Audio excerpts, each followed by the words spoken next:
Show previews చూడాలనుకుంటున్నారా? Latest episode చూడాలనుకుంటున్నారా? Star interviews చూడాలనుకుంటున్నారా? మరెన్నో మీకోసం వెంటనే ZEE5 యాప్ ని డౌన్లోడ్ చేసుకోండి.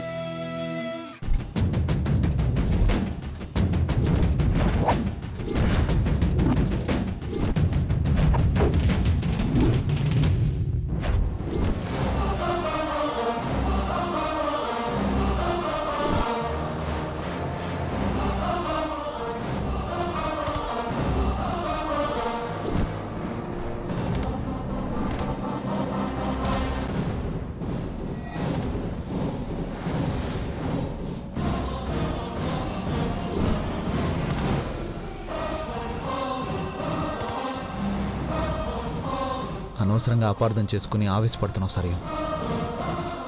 మృదుల ఎప్పుడు మీ పెళ్లి జరగాలని కోరుకుంది. ఆస్తుల కోసం ఆలోచించే వాళ్ళకి మనుషులు ఎలా అర్థమవుతారులే బావా.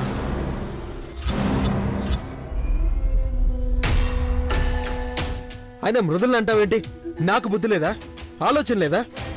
ఆస్తికి తప్ప నాకు విలువ లేదని ఇంత డైరెక్ట్గా నువ్వు చెప్తుంటే ఇంకా ఎలా సిగ్గు లేకుండా పెళ్లి చేసుకుంటాననుకుంటున్నావు? తరుణ్, ఆపుతావా లేదా? లేదు నాన్న, తెలిసి తెలిసి ప్రమాదాన్ని ఎవరూ కొని తెచ్చుకోరు. ఆస్తి కోసం పెళ్ళనే నాటకం ఆడుతున్నారు నాన్న వీళ్ళు. నాకు ఈ పెళ్ళి అక్కర్లేదు, మీరు ఆస్తి రాయాల్సిన అవసరమూ లేదు. నోరు మీరా?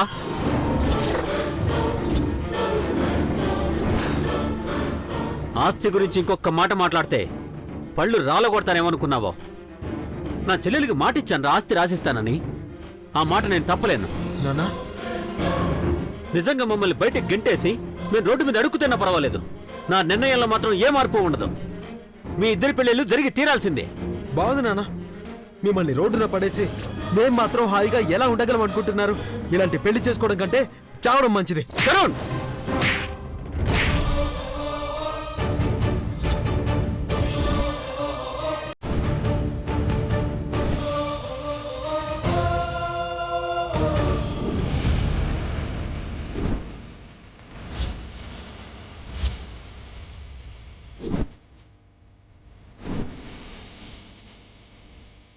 తరుణ్,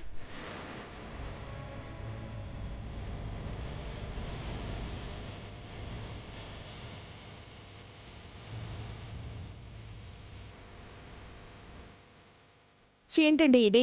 నువ్వు మాట్లాడద్దు భారతి. అసలు వాడు ఏం మాట్లాడుతున్నాడో విన్నావా? మనం ఏం చేస్తున్నావో మనకు తెలీదా? మన నిర్ణయాన్ని నిలదీసేంత పెద్దవాడయ్యాడా?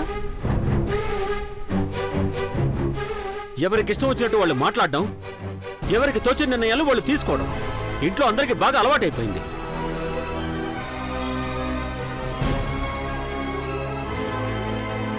వీడేమో ఆస్తి పేరు చెప్పి పెళ్ళొద్దంటున్నాడు, ఈవిడేమో అసలు నాకు పెళ్ళే ఇష్టం లేదంటుంది. ఏ పెళ్ళిళ్ళంటే ఆటలుగా ఉన్నాయా మీకు? ఇంత మంచి సంబంధాలు తెచ్చి ఇంత గొప్పగా పెళ్ళిళ్ళు ప్లాన్ చేసింది మీ ఇష్టానికి చెడగొట్టుకుంటుంటే చూస్తూ ఊరుకోవడానికి కాదు. మానసి, నీకు కూడా చెప్తున్నాను, పిచ్చి పిచ్చి వేషాలు వేయకుండా ఈ పెళ్లి చేసుకుంటున్నావు అంతే.